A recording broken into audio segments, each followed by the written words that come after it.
Welcome to our fourth session in the Professional Development Autumn Series. We're continuing the theme of health and wellbeing, and today's topic is overcoming adversity, and I'm sure people will relate to that topic over what we've experienced in schools over recent years. Can I start by acknowledging the traditional owners of the various lands in which we're meeting today and pay my respects to their elders past, present and emerging. And today I am delivering from Wadawurrung country. The format of the session is similar to the previous sessions, where we'll have a number of speakers and if there's sufficient time, we'll give people the opportunity to ask questions. Now, before we start the session, I'll hand over to the Chief Executive Officer, Mark McLeay, to talk about the purpose of these sessions. Thank you, Brendan. Look, CEP is really passionate about supporting educators in rural settings, predominantly in Victoria, but we certainly have a national reach. It was through those relationships that the idea of these sessions was born. This came about from conversations with predominantly small school principals in 2022. It was actually based around the for leadership and teaching, and the question to principals was, what would it take to get you to attend one of the sessions? And through those conversations came the idea of an online session, hearing from colleagues and keeping to that 1 hour punchy type format. So yeah, people asked and we've supplied. So we're really excited. This is the fourth in our series. Many people are watching the previous recordings. I know people have even fast forwarded or gone back to little bits. And I must admit, the last session, if you haven't heard, Nick from Catherine High, his acknowledgement of country was certainly something really unique and thought-provoking. So it's worth checking back on the last session to listen. So thank you for all our speakers today, and I'll pass back to Brendan. Thanks very much, Mark. Now, normal housekeeping. The session is being recorded, as Mark has indicated. We'll certainly be keeping to the time frame, finished by 5 o'clock. There'll be a poll that is put into the chat section 5 minutes before the end of the session, and we would really be keen for people to complete that poll before they sign off the session. Now, it's my pleasure to introduce Morris Billy. Morris will facilitate today's program and introduce our guest speakers. And just before Morris starts, just a reminder, if you have a question, please put that into the chat section and we'll keep an eye on that during the course of the program. So over to you, Morris. Thanks, Brendan, and thanks everybody for joining us today. And I think today's session entitled Overcoming Adversity comes at a really timely time, I guess, in terms of everything that our schools and institutions have been navigating over a long period of time. And we're lucky enough today to have 3 people with us who have got different perspectives on their experience around adversity and the challenges, but also the positives that have come out of navigating that process. So Andrew Dalgleish will be joining us, the VPA president. We've got Kate Whitford from Rochester Primary School and Ryan Oliver, who's principal at Dana Street Primary School. And all those 3 people have got their unique experiences under today's heading and topic that we're covering. The first person that I wanted to introduce you to is Kate Whitford, the principal at the Rochester Primary School, and was interesting just doing some research, I guess, over the last couple of days and just reading everything that Rochester has been through in the last 6 to 8 months in particular, and everything that was impacted by the flooding in that particular area. And I think most of us here were sort of living vicariously through the experience with Rochester and having that sense of heartbreak and understanding about what the impacts on a small rural community can be, and particularly a school and particularly with everybody sort of engaged in education at different levels. And I think Kate's experience is going to be really interesting for her to share, and we'll have a bit of a discussion around that. But without further ado, I think it's really important to hear from Kate. So Kate, you're the principal at Rochester Primary School, and you've been through a bit. So I'd like to introduce you and thank you for joining us. Thanks, Morris. Yeah, it's we have been through a bit. So for anyone who wasn't aware, back in October, on the 14th to be precise, the town of Rochester was flooded, including every building in our school. So I think we do have some shots that Madison might have there. So you can see in the pictures that, yeah, nothing was spared. So not even one little corner of a classroom wasn't completely flooded. Our BER, I think, had 80 centimetres deep in it. So, yeah. Not great. And it was, I guess, we knew it was coming, but there's always that hope that you won't be affected. But, you know, worse than expected, Morris, for sure. Kate, can I just, I know it's sometimes difficult to relive these experiences, but just in terms of a more general sense of the first things that you needed to navigate in that process as this event immediately hit, and I guess you're in that shock phase to start off with, and how you navigate that and how you look after your students, your teachers, your community, and broader into the community. How did that play out for you as that initial starting point? I think the first thing was just to find out which of my staff were affected, which staff were going to be back on board to support, and which ones still had houses. Fortunately for us, there was only 3 that were severely affected as far as flooding. Obviously, everyone's been affected, but as far as losing their own house.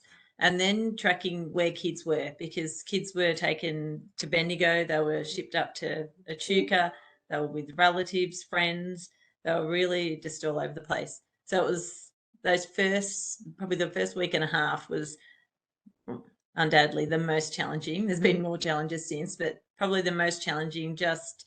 The school's usually the centre of the town. It's usually where people can come together. Even through COVID, there was still a sense that you could be a point that people could connect with.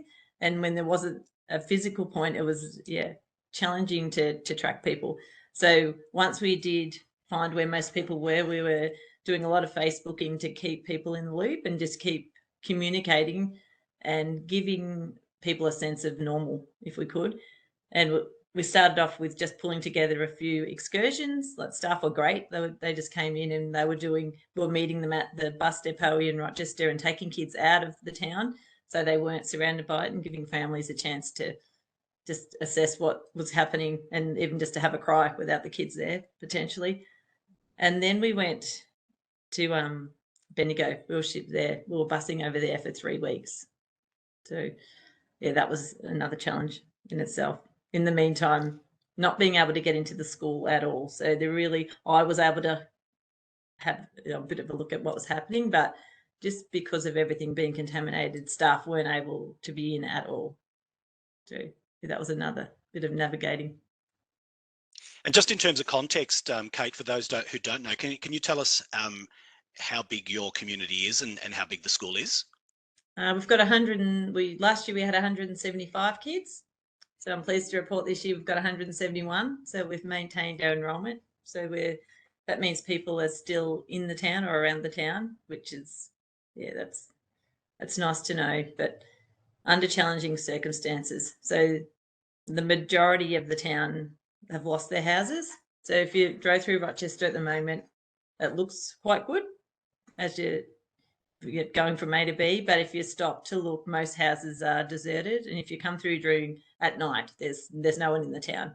It's very still because there's no one sleeping here unless they're in their caravan. So it's a very tight-knit community. Sorry. No, that's fine. Thank you. I was just going to ask you about even now, after a period of time, when you see the photos that are being shared, what sort of that brings up for you? It brings up a bit of annoyance, actually, because there's a few things that you would do differently when you look back at that bit of time of what you would go in and grab, and things that you'd save quickly, even in those first few days when the water receded. So, yeah, it's probably for me personally, it's more annoyance. I don't feel a sense of loss because I can see what will happen at the end, like the good things that will come from it. But for a lot of staff, it's a real sense of loss. Staff that have been here for a long time, yeah, it's like a period of mourning for them.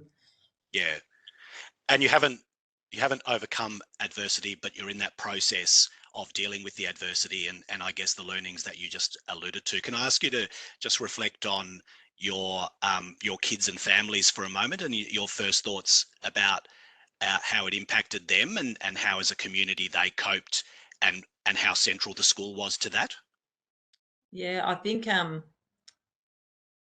it's an amazing community at Rochester, the way that they did cope with what was happening and the way that they pulled together. Like many people would have seen that in pictures on the news, and they were you can't really explain the support that they had. But even now, we don't see a lot of it at school now, so we'll move on to that, but we're in a portable setup back on site, and we see families dropping off kids, and the kids are here, and for the most part the kids are great. It all seems relatively normal, but we do know that often parents are dropping kids off and heading over to, there's like a respite over the road, and they're in tears, catching up, having a coffee, because they've held it together until their kids got into the classroom. So yeah, pretty tough. Yeah. And what sort of things do you think have been actually useful and practical during this time, from when it first happened to navigating that? Are there certain things that you think have really helped your students and your families and your community? Just communicating, really keeping everyone in the loop, so that there is that central point. There's someone to turn to, someone that you can ask questions from.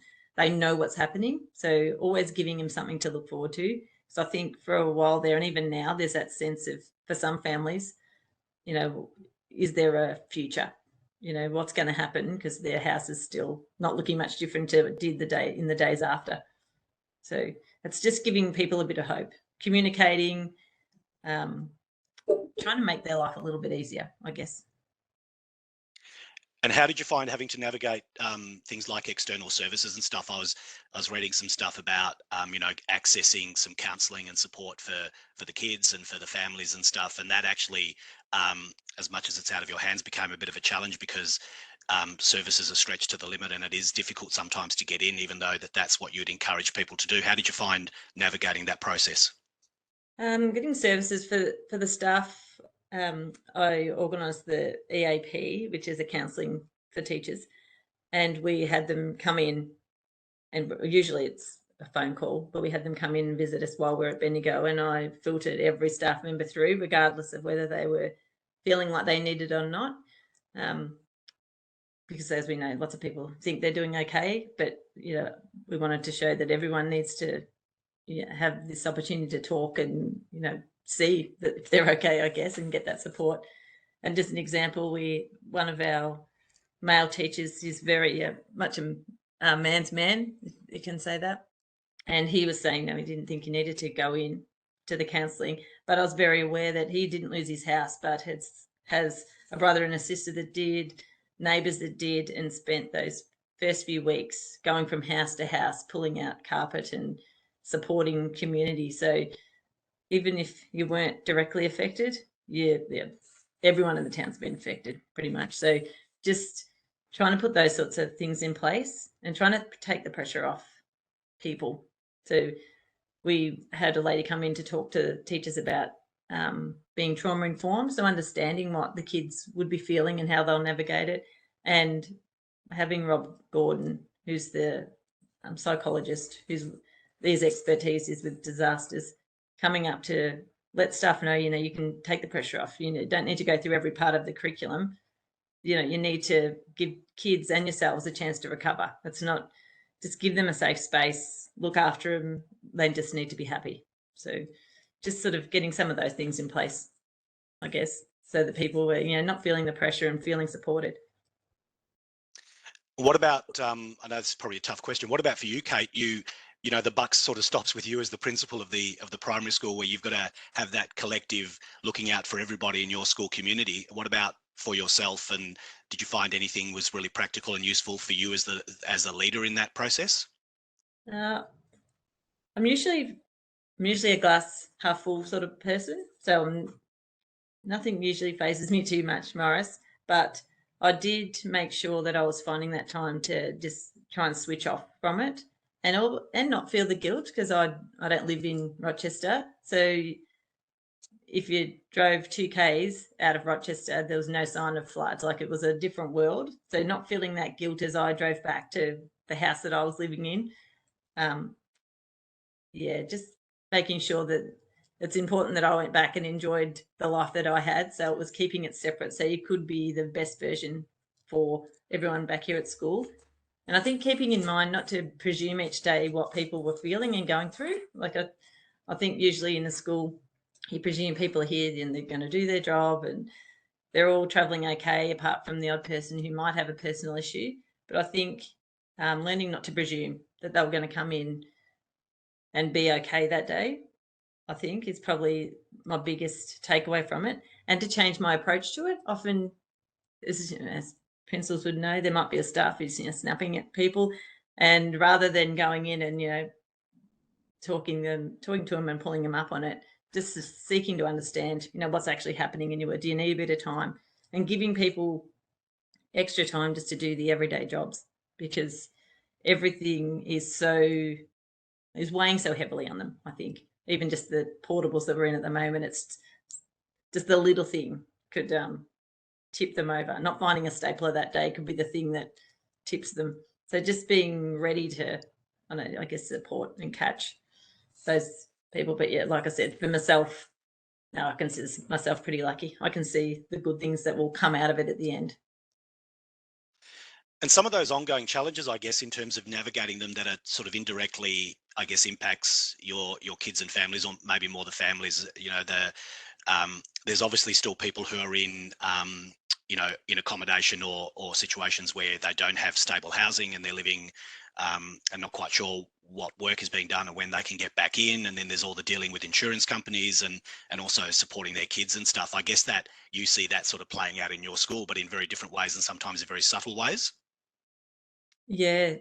That was a lot of what Rob Gordon had pointed out to us, that when things like this happen, families will often be so busy and caught up with dealing with an insurance company or trying to sort something out in phone calls and picking or choosing things they need for the house and chasing things up, that the children soon realise that they won't bother mum, they won't bother dad with it, and their development goes backwards. So that was a big learning for us, that not to expect kids to be where they left off, that they could actually have regressed. So that's probably, from a school's point of view, our biggest takeaway from what we're expecting, I guess.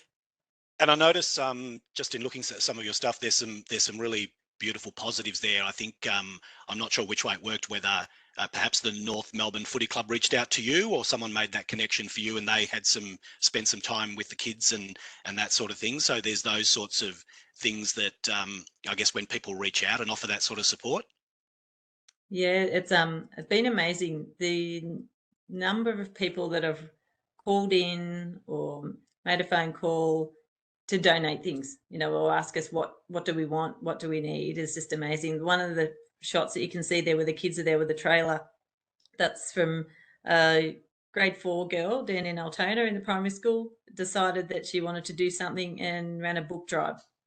So, and then her parents brought her up to deliver them while we were at Elmore at that site. So just the amazing what and how far it's reached for people that are wanting to help and donate. I mean, you probably can't see behind me. I'm surrounded by, I don't know if you can really see it, but boxes and boxes, and that's all of our portables are full with boxes of things of books mostly that people have donated. So it's just, it's amazing. And I also noticed, I think that one of your local Apex clubs have donated or funding for some of your kids to go on the Portsea camp, maybe during the school holidays. So even practical things like that, like donating the costs of those sorts of things. Yeah. There's been yeah, like I said before, lots of offers. It's funny though, the things that the families would take up. We've had 15 spots available for that camp, and we've only had 3 because they're wanting to keep their kids close. So Yep. it's tricky to navigate. Things that you think will be well received aren't always at the moment. Yeah. Is there anything that you reflect on now that you wanted to just, I mean, we can come back and ask some questions and give you just a bit of a break. You've just given us so much information. It's awesome. Is there anything that you wanted to, any final thoughts in terms of people in the leadership space, if they're navigating sort of these situations that I know we often do a lot of planning for, but until they actually happen, sometimes all that planning can go out the window. Is there any practical advice or thoughts that you'd leave us with at this point?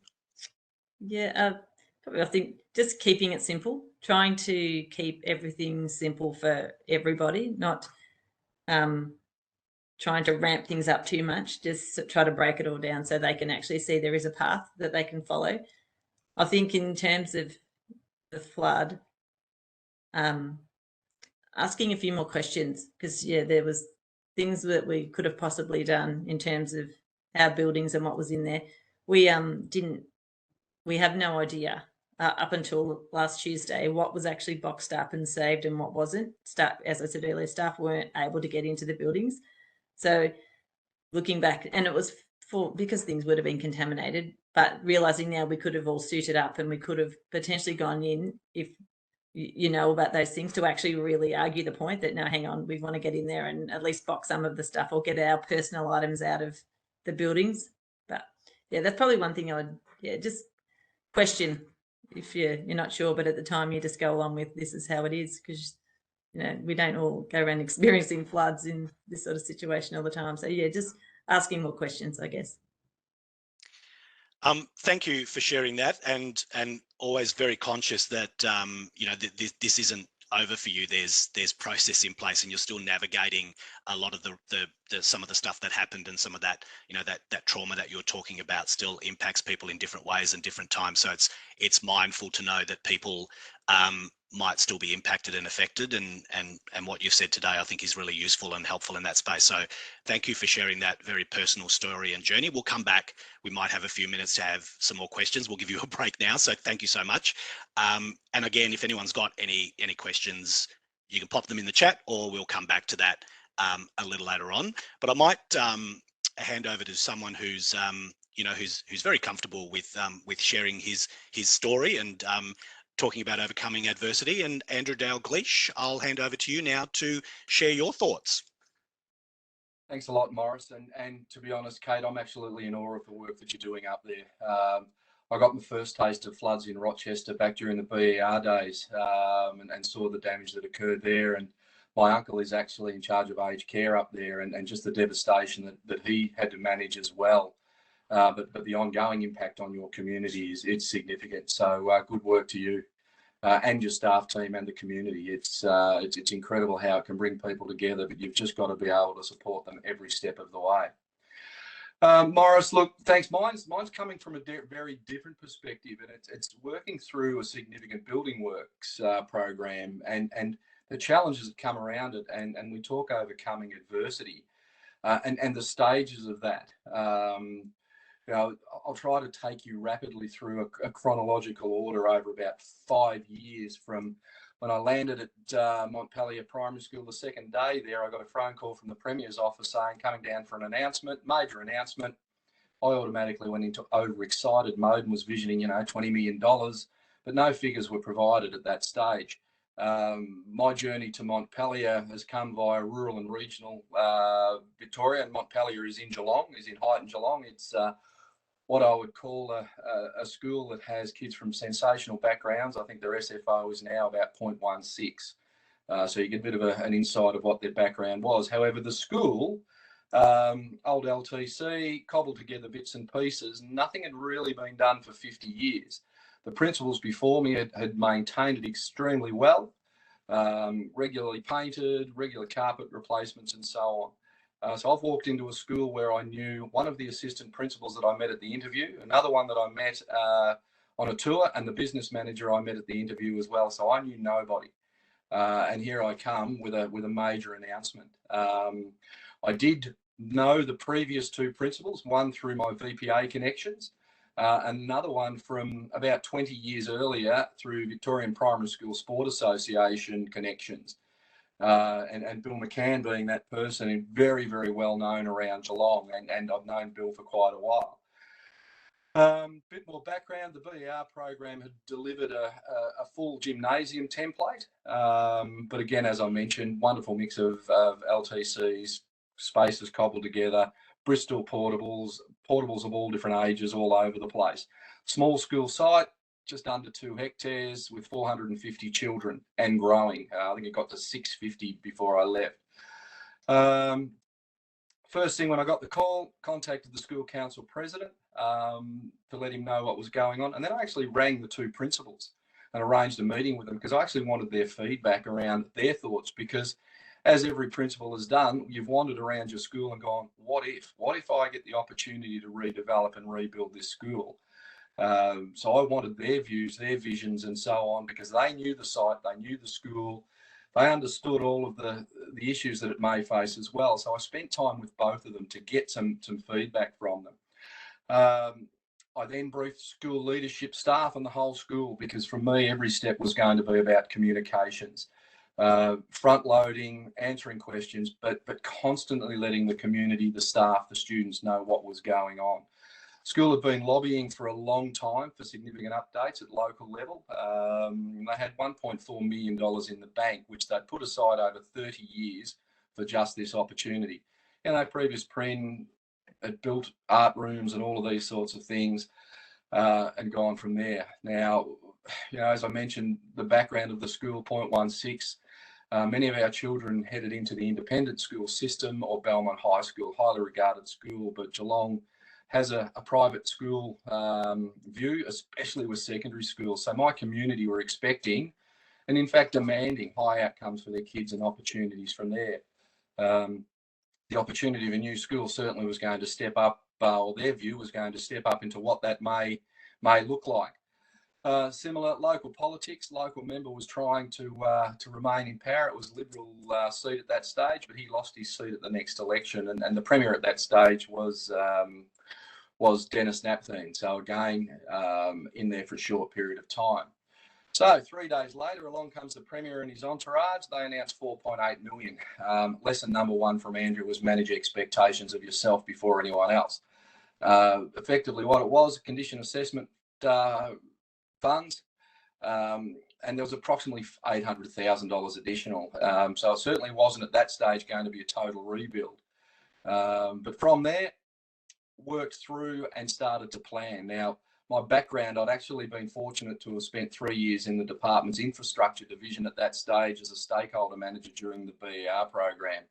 I'm not sure whether that may have lent in my favour when the process was going on. However, I think the school council president had a bit of an indication that something might be occurring. What also sat in my back pocket was a little knowledge around building schools and massive programs was dangerous. I had enough knowledge to probably create a bit of angst in the system as well around how that was going to work. So went away, gathered thoughts, engaged with the region infrastructure division, and began the process of educational rationales, what it was, and was back and forward and working through. Probably the most important decision was the choice of architect. I didn't get the choice of the one that I wanted initially. Again, because of my work in the BER program, I knew the architects quite reasonably well, but that company was incredibly busy with department work. When we started interviewing, we made it very clear around what we wanted, and it wasn't going to be this massive edifice to themselves, because we didn't have the money. It was actually, we wanted every dollar to get the best outcome for the community. Now, for those of you who remember the condition assessment report funds, to coin it pretty bluntly, was there to try and tarp the school up, fix the roof, fix the floors, knock a few walls out, refresh coat of paint and so on. When we engaged the architect after interviewing, we went a little bit on interview and a fair bit on GFA, which is the old gut feel analysis. And, from my perspective, it worked out really, really well. So we had a lot of work negotiating with architect and infrastructure division project managers, who are now the VSBA, but we won't use those that four-letter acronym too much, because quite often I use it as a swear word as well. I worked really hard to increase my knowledge on the facility schedules once more, to start to look at what could we possibly achieve. And we always know that the funds are always a consideration. So working with school council and so on, we actually thought we could get a little bit better with the money available, 4.8 plus another 1.4. So in negotiations with the architect, we said, you know what, let's go for demolition, build a new school, relocate portables and construct a gallery area. Now, the cost to build a school at the moment, a primary school, is around about $29 million from a greenfield site. So it was going to be, how is this going to work and how are we going to go from there? When we got to that landing, briefed staff again and commenced the journey. Took staff on that journey. We visited schools across the state. We looked at flexible learning spaces, ones that could actually be opened and closed, not just big open spaces. Utilised a curriculum day and sent staff teams all over the state to look at some of the BER facilities or other schools where we knew through our connections that had those sorts of spaces.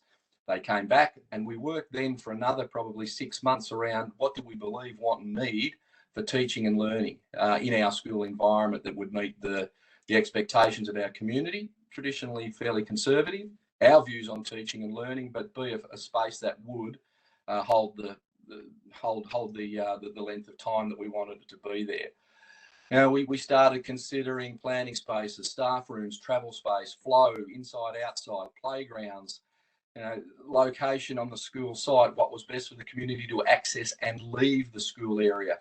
That many children coming into school, the travel around the school is considerably congested, and there were challenges there.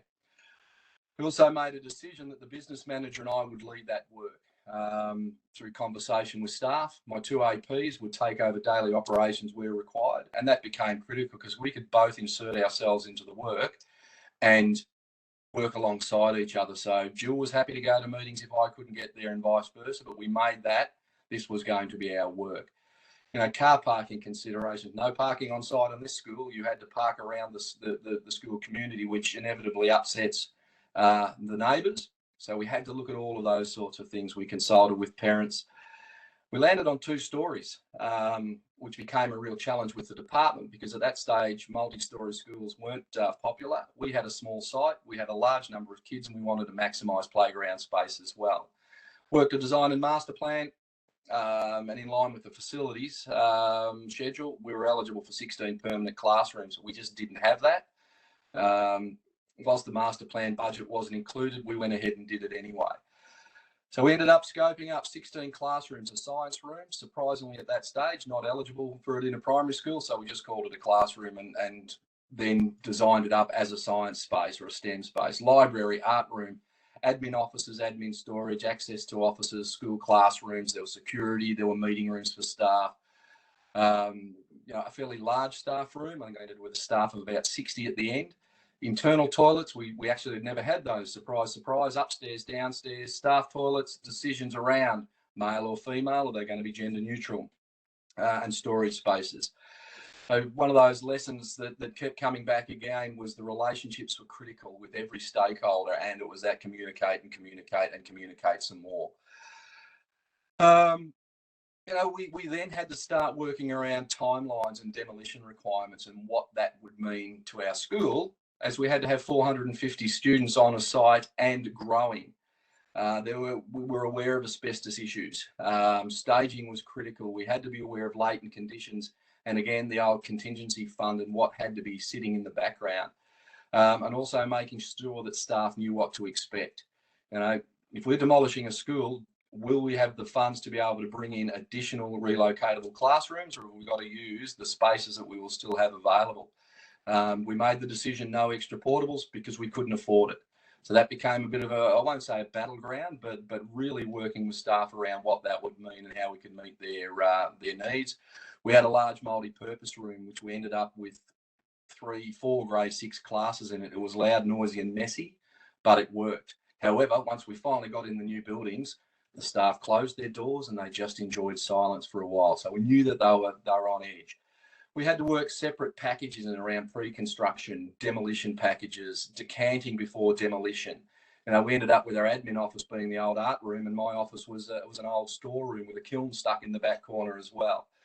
Trying to work through communications, servers, internet security, utilities to make sure that they would be able to be staged through. Traffic management, as I mentioned, was a real issue around how we could ensure that the demolition and then the building could work without disrupting community too much.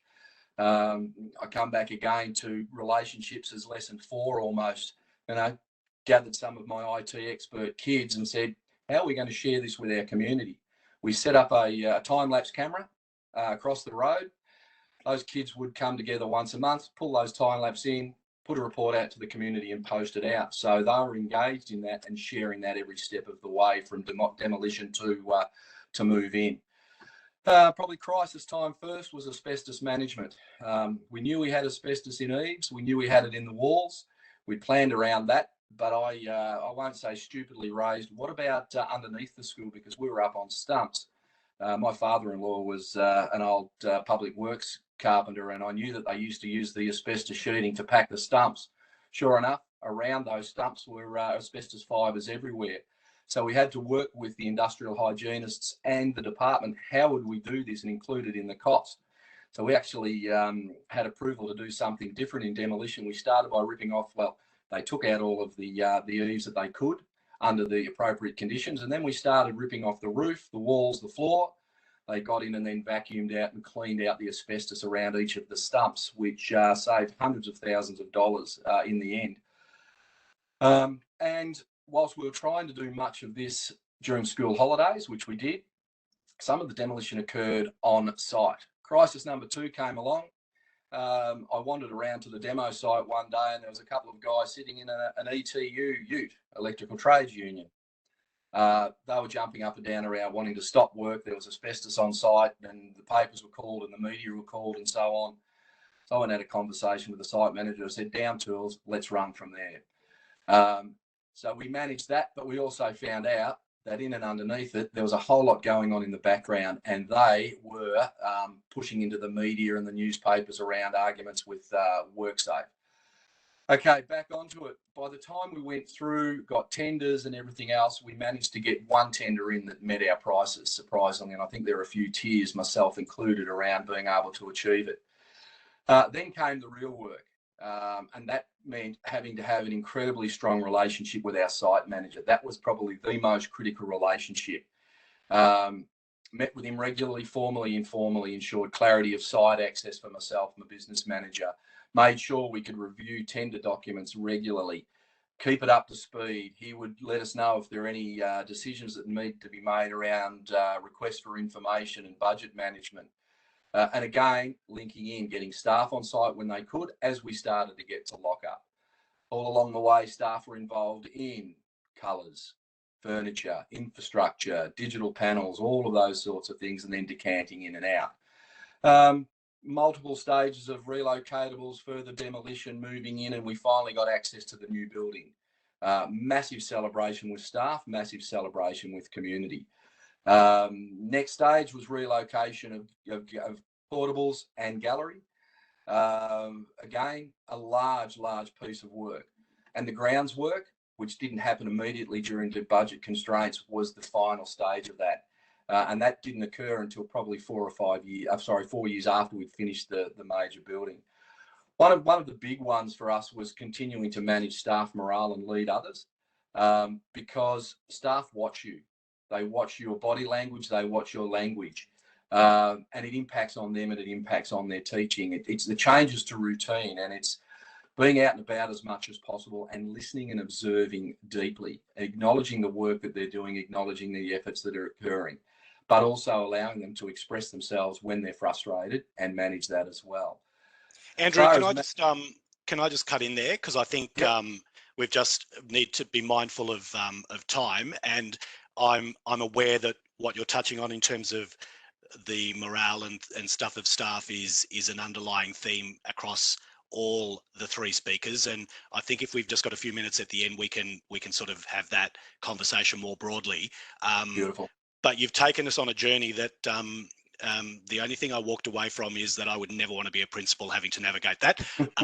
So thank you for sharing that. Yeah, look, I've tried to pull it in as tight as possible, Morris, because in amongst that we were doing school reviews and everything else. But happy to answer any questions further down the track. I can imagine, and I also think, Andrew, that it probably gives Mark the idea that we might need to revisit this subject matter and do a follow-up session at some point as well, so we can bring that on board.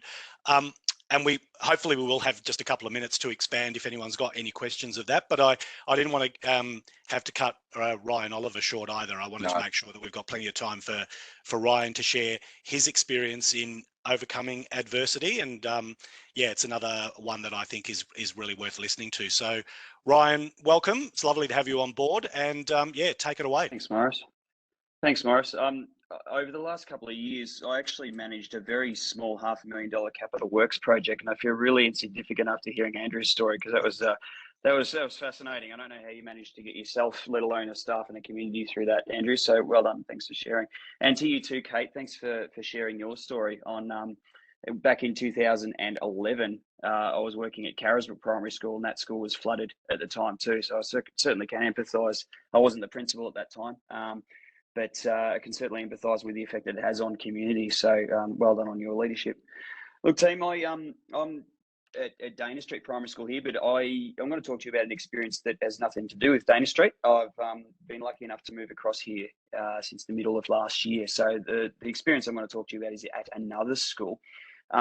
Trigger warning, I'm going to talk about suicide here, team. So if there are people in the virtual room that want to turn the speakers off, I'll totally respect that, but I thought I'd put that forward. So it is going to be a little bit heavy, but it's not all bad news.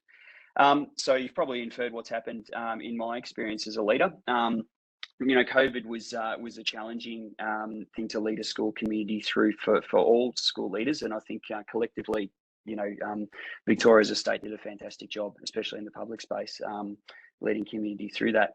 But, you know, we got to the end of COVID, and sadly, the long and short of it, I received a phone call on a Friday afternoon from one of my staff members' partners saying that they'd sadly lost their life and died by suicide.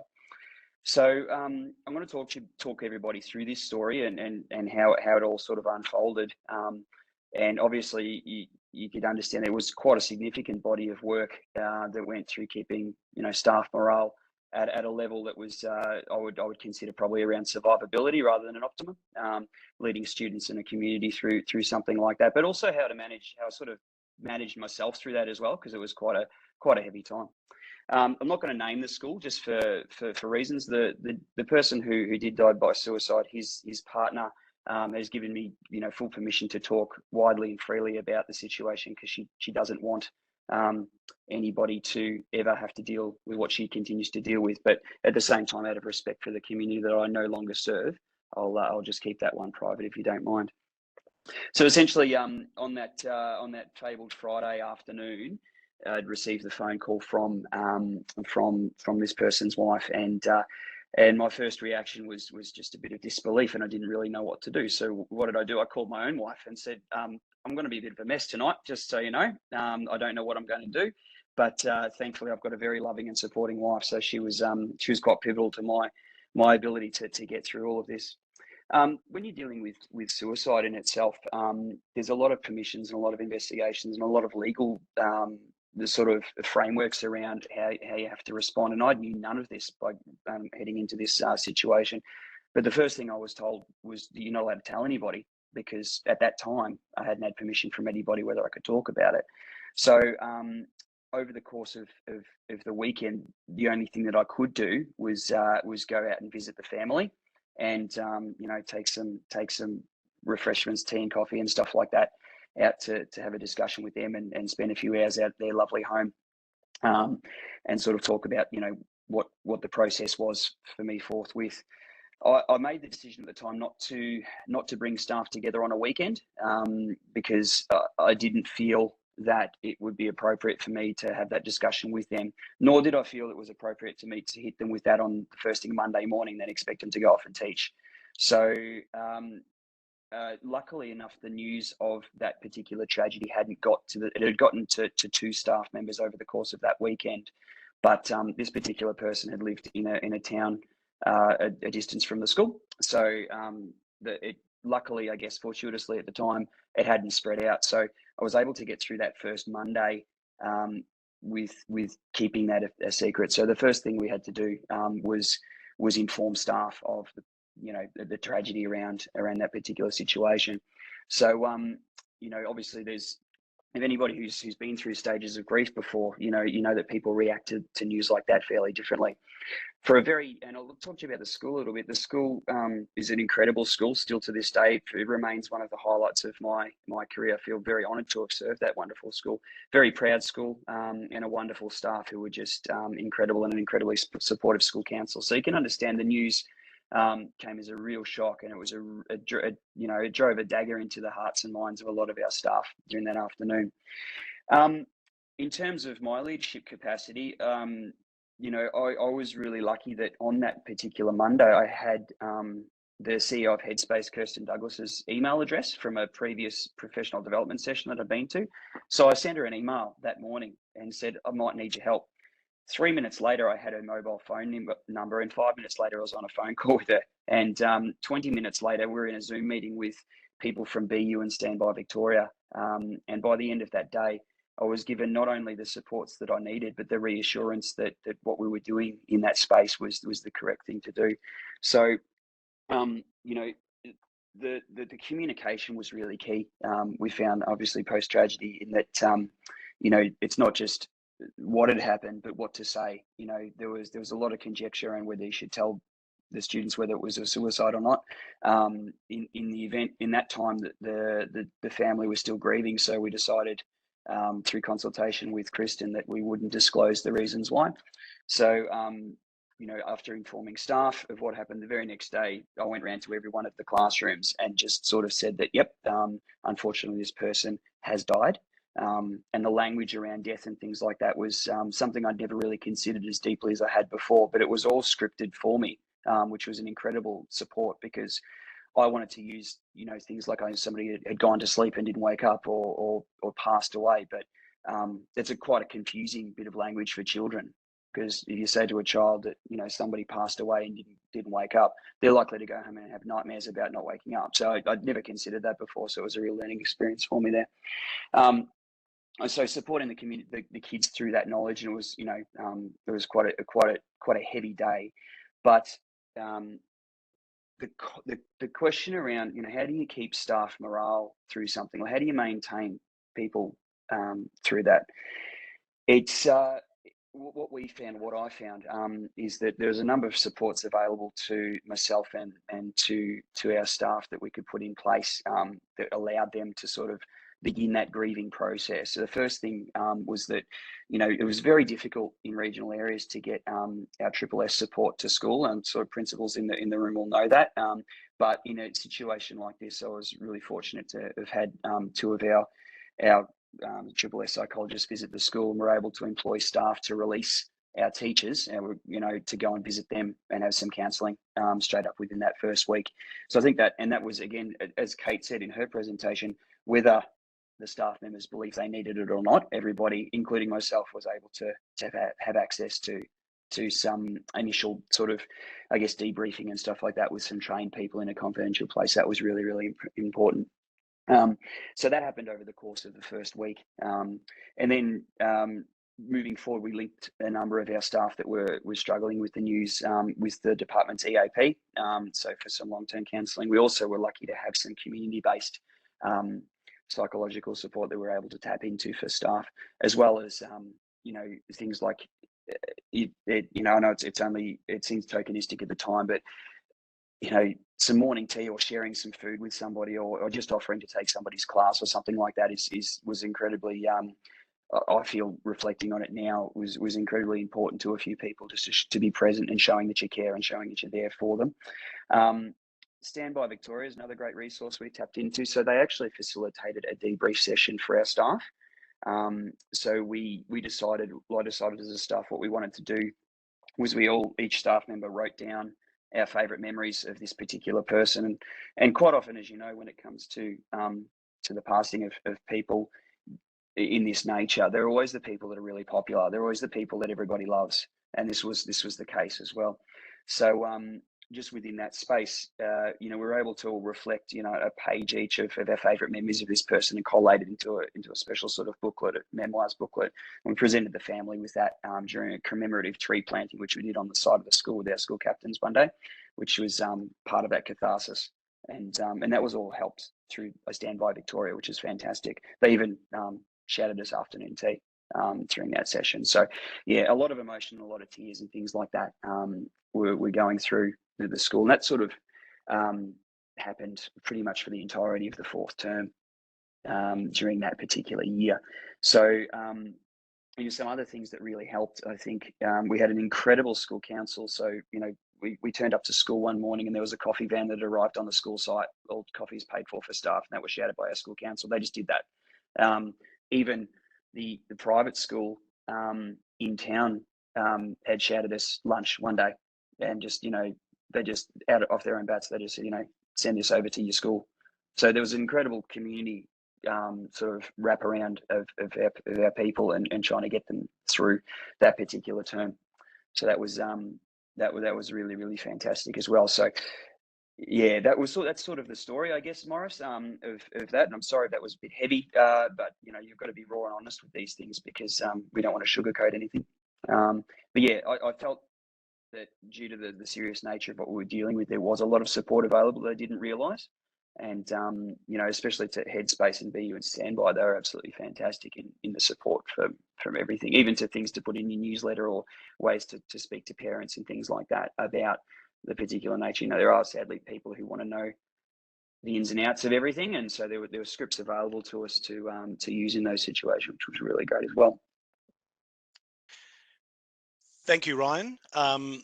Three really different, unique stories and journeys we've been on this afternoon, and I sort of feel like I could sit here and ask questions and have conversations for hours, but I think it leaves us in that space where we talk about those things around the communication, the level of support, and reaching out to people around you. And if any of the stories today, like Ryan alluded to, if any of the stories today have touched you in any way, and I think it's just important that you reach out to someone, or if you feel like someone's been impacted, reach out to them, have a conversation, and we look after each other, because that's been the theme of everything that's come through today, with the stories from Kate, Andrew, and from Ryan, all very different, but all with some really similar themes and things that underpin that. So can I thank you, all three of you, for sharing those really deeply personal stories and journeys today. I just found it fascinating, and I think we can all agree to that it's just awesome, and it is a difficult area in terms of overcoming adversity. So thank you for that. Mark, I think I might just hand over to you now, and I think you wanted to talk about the dinner that's coming up, just briefly. Thank you, Morris. So just reminding everyone that all 4 sessions of our autumn series are available online. The recording of this will be up in a couple of days' time. So anyone who wishes to go back or share any of these with their staff or friends and family, feel free. I've had some people not involved in schools at all who've enjoyed watching this series as well. So thank you to our speakers again. Just a reminder, we have our rural education dinner on May 4th in Melbourne. And if you go to our website, you can see the opportunity there to register. It is this theme of overcoming adversity. And we have 3 amazing speakers. Jill Hicks, who was a victim of a London terrorist bombing, losing both her legs, and her work in the area of peace and forgiveness and sort of working towards a better world is quite amazing. Some of her TED Talks are well worth checking out. So we're really lucky to have her on board. John Swan, who's a rock and roller of past years, in his later years has spent a lot of times in schools, in jails, as a guest, not a client, and in working with some Vinnies and other groups. Really giving that sort of street cred and helping. And he's he has some amazing stories. I think we might be lucky enough to finish off with a few songs. And we also have Paige Scott, who plays for Essendon in the AFLW, who did all her schooling at a very small school. I think there are around between 3 and 7 students in her final year at the school, but she stayed there right the way through. And she speaks incredibly, really, of her learning and actually where her knowledge that she's been able to take from being a part of a small school and transfer it actually into professional sports. It's an amazing leap, but the way she can describe it is certainly really engaging and powerful. So 3 amazing speakers. However, just the opportunity to get together with other rural educators in the room is also a fantastic opportunity. And our AGM is the next day. So if you want to stay down in Melbourne and come to our AGM and PD session to 1 o'clock, it's a great opportunity there. So just a plug for our service. And I'll pass back to Morris and Brendan. Thanks, Mark. And yeah, over to you, Brendan, to wrap things up. Mark, did you want to make a comment regarding next term's professional development? Next term's professional development? Yes. Yeah, so they'll once again it'll be towards the end of term. So 31st of May will be the first one. There'll be 4 sessions again.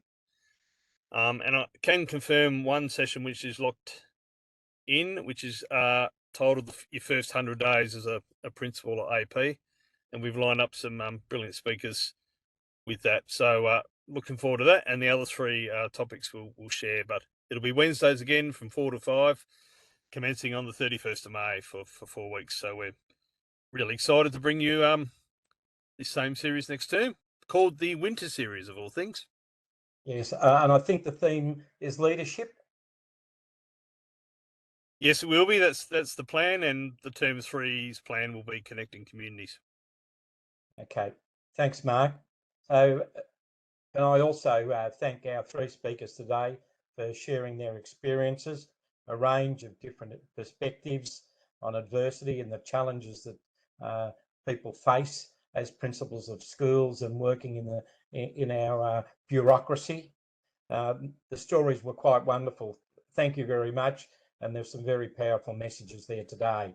To finish off, I'll just remind you that the poll has opened, and please complete the poll before you sign off today. Thank you to everybody that have linked in not only today, but over the last 4 weeks. And we certainly would encourage you to continue to support the professional development program in term 2. So thank you to everybody for your contribution today. All the best for Easter, and we'll see you in second term. Thank you.